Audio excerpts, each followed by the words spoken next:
Question is the correct statement regarding the binary transition metal carbonyl compound is are. Question क्या करा है, given option में कौन कौन सा ऑप्शन करेक्ट है, किसके लिए, बाइंडी ट्रांजिशन मेटल कार्बोनाइल कंपाउंड के लिए। ये क्वेश्चन ये एडवांस 2018 में पेपर 1 में पूछा गया है। तो चलिए एक एक करके सारे ऑप्शन को चेक करते हैं। फर्स्ट क्या है, total number of valence shell electron at metal centre in FeCO whole 5 and NiCO whole 4 is 16। तो आपको क्या निकालना है, total number of valence electron. तो चलिए इसका निकाल लेते हैं। तो इसका क्या हो जाता है 3d6 एंड 4s2। तो ये आपको क्या आ गया 8 इलेक्ट्रॉन और प्लस एक CO में 2 और ये आ गया 5, तो आ गया आपका 18 इलेक्ट्रॉन। देन इसका ये आ जाएगा आपका 3d8 एंड 4s2, तो ये हो जाएगा 10 इलेक्ट्रॉन और प्लस 2 इंटू 4, तो ये आपका आ गया 18 इलेक्ट्रॉन। तो ये 16 इलेक्ट्रॉन तो नहीं है, तो ये आपका इनकरेक्ट हो गया। देन क्या करा, these are predominantly low spin in nature. तो ये लो स्पिन तो होगा क्योंकि CO जो है क्या है, स्ट्रॉन्ग फील्ड लिगेंड है, स्ट्रॉन्ग फील्ड लिगेंड है। दैट मीन्स ये क्या करेगा, पेयरिंग ऑफ इलेक्ट्रॉन करेगा, क्योंकि इसके बीच में लार्ज स्ट्रॉन्ग फील्ड लिगेंड है तो large crystal field splitting energy होगी। ये क्या करेगा, पेयर करेगा इलेक्ट्रॉन को। दैट मीन्स ये लो स्पिन इन नेचर है, दैट इज ये करेक्ट है। तो आप इसका मतलब C क्या है आपका, C है metal carbon bond strengthen when the oxidation state of the metal is lowered.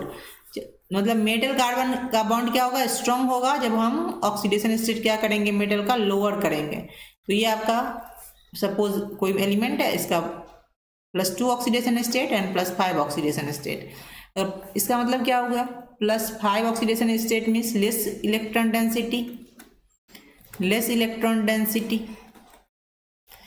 और इसका मतलब मोर इलेक्ट्रॉन डेंसिटी है ना, मोर इलेक्ट्रॉन डेंसिटी, क्योंकि ये 5 इलेक्ट्रॉन को डोनेट किया है, ये क्या 2 इलेक्ट्रॉन को डोनेट किया है, तो इसके तो 5 इलेक्ट्रॉन इसमें से कम हो गए, इसमें ओनली 2 इलेक्ट्रॉन हुए, तो इसमें मोर इलेक्ट्रॉन डेंसिटी क्या होगा, मोर होगा। तो ये तो एक समझ में आई। देन क्या एक और है, इसमें बॉन्ड कौन सा बनता है, इसमें CO से lone pair of electron donate होता है, सिग्मा डोनेशन होता है। सिग्मा डोनेशन किससे होता है, एम्प्टी मेटल और वाइटल में, एम्प्टी मेटल और वाइटल। जस्ट अ मिनट,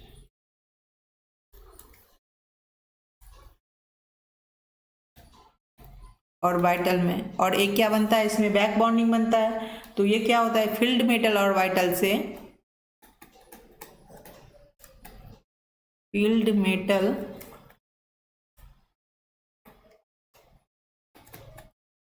और वाइटल से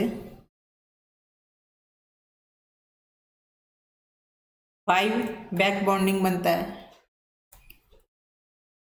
किसमें होता है, पाई एंटी बॉन्डिंग ऑफ CO में, इलेक्ट्रॉन डोनेट जो जिसको आप पाई बैक बॉन्डिंग कहते हैं। ठीक है, अब इसको क्या करेंगे, ऑक्सीडेशन स्टेट से इसको रिलेट करेंगे। तो अगर इसे मोर ऑक्सीडेशन स्टेट है ना, मतलब ऑक्सीडेशन से सपोज इसमें 5 है, तो ये क्या होगा, इसमें लेस इलेक्ट्रॉन डेंसिटी है, लेस इलेक्ट्रॉन डेंसिटी है, दैट मीन्स ये बैक बॉन्डिंग क्या करेगा, वीक बनाएगा। तो मेटल और कार्बन के बीच का जो बॉन्ड है ये क्या हो जाएगा, आपको वीक हो जाएगा, है ना।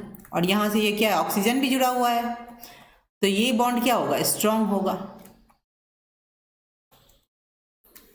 अगर इस केस में करते हैं तो इसमें क्या होगा, मेटल और कार्बन के बीच में क्या हो जाएगा, आपका स्ट्रांग बॉन्ड बनेगा, क्योंकि इलेक्ट्रॉन डेंसिटी मोर है, मोर इलेक्ट्रॉन डेंसिटी है, दैट मीन्स ये बैक बॉन्डिंग स्ट्रांग बनाएगा, और इसलिए इसके बीच का ऑक्सीजन के बीच का जो ये बॉन्डिंग है ये क्या होगा, आपका वीक होगा। तो अब ये आप चलिए दोनों को देख लेते हैं। Metal carbon bond strength when the oxidation state of metal is lowered.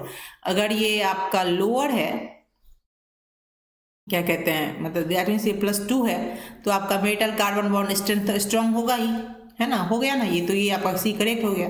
Then D में क्या करें, द कार्बन और CO bond weak when the oxidation state of metal is increase. अगर ये +5 वाले +5 के लिए बात हो रही है, तो इसमें आपका CO बॉन्ड क्या, ये अगर वीक है ना, तो इलेक्ट्रॉन डेंसिटी लेस है, दैट मीन्स मेटल और कार्बन के बीच में जो बॉन्ड होगा वो क्या होगा, आपका वीक होगा। तो इसके बीच में क्या हो जाएगा, कार्बन C और O के बीच का जो बॉन्ड होगा वो क्या होगा, आपका स्ट्रांग होगा। तो ये CO का स्ट्रांग होगा, इसमें क्या कह रहा है, वीक है, दैट मीन्स ये आपका इनकरेक्ट हो गया। तो आंसर क्या आ गया, B और C is correct option. Thanks for watching.